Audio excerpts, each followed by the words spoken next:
Welcome back. Futures are mixed this morning after China's social unrest and lockdown protests weighed on global markets yesterday. Take a look at the market this morning. Dow Industrial's down just 8 points, but the S&P is up 6.25, and the Nasdaq right now higher by 43. Joining me right now is Penn Mutual Asset Management Portfolio Manager George Cipolloni. George, it's good to see you. Thanks very much for being here. What are your thoughts on what drives markets going into year end?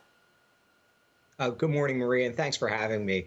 So going into year end, and we saw a really strong rally last month, and a lot of that really was valuation. So the way we look at it is earnings obviously are a critical component. The second component is valuation.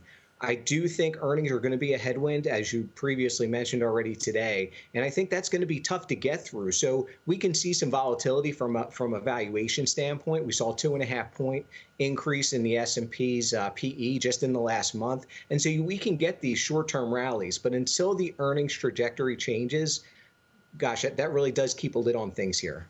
Well, I mean, look, and that's all led by the Federal Reserve's moves, right? I mean, the Fed raising interest rates as aggressively as it has cut into earnings. And then we hear from New York Federal Reserve President John Williams yesterday, speaking on the future of rate hikes. Watch what he said. Listen.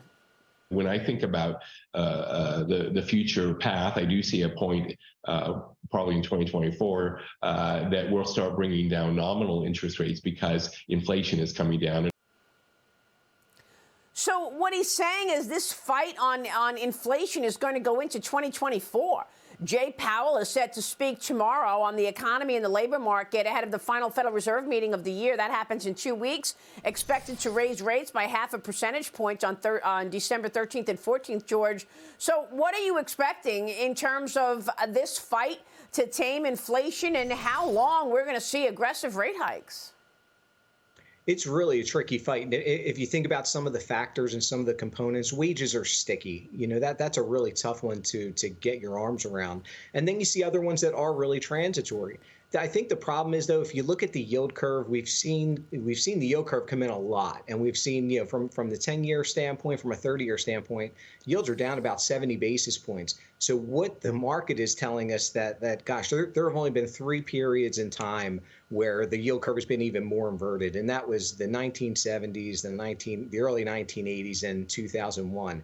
And those are not really great examples. Those aren't the examples that we really want to see. So yes, the market is telling us that this could be problematic. Obviously, inflation is going to be a tricky fight, and it's not consistent across the board, not for individual companies, not for consumers, and it's going to be it really is going to be a tricky period going forward.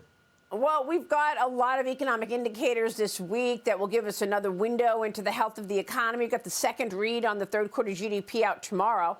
The October personal consumption expenditure out on Thursday. Mark Tepper, jump in here, because what we continue to see is an economy that is weakening going into 2023. Yeah, I mean, everything seems to be deteriorating, you know, as we speak. And you know, George mentioned the inverted yield curve and that signaling recession. And everything that I look at from a recession indicator standpoint is also flashing recessionary signs. I mean, you look at the leading economic indicator.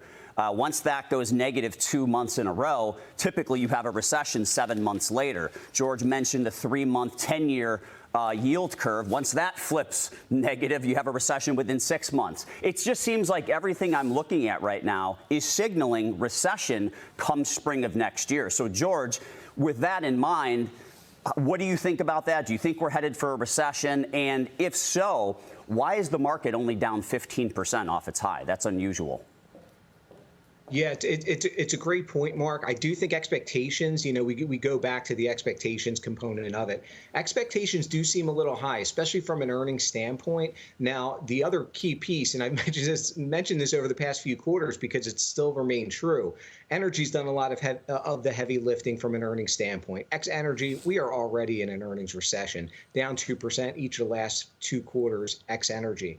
And now next year is going to be a tough one for energy to kind of keep lifting up the markets from an earnings standpoint. So the one good thing is that we do have yield today. So for income investors, the positive aspect is at least when you invest now and take a little bit of credit risk, you can get paid, which is great. but you do have to be very careful. You do have to invest in great balance sheets. Cash on the balance sheets will be king. Who has access to cash are the companies that will win. And if you are a net user of cash and you really need cash, you're going to pay a heck of a lot more. So again, that's going to impact your earnings as well.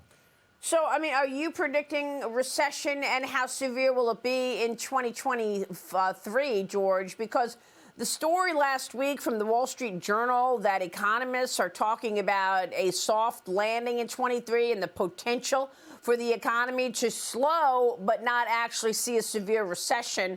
Where are they getting that?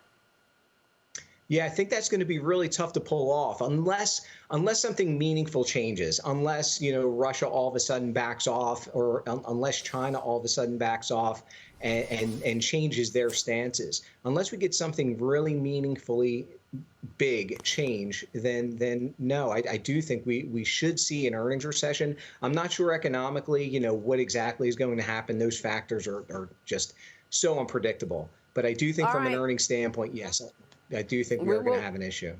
We will see, and we'll be watching that double dip recession in 23. George, it's good to catch up with you. George Cipolloni joining us this morning. Thank you, sir.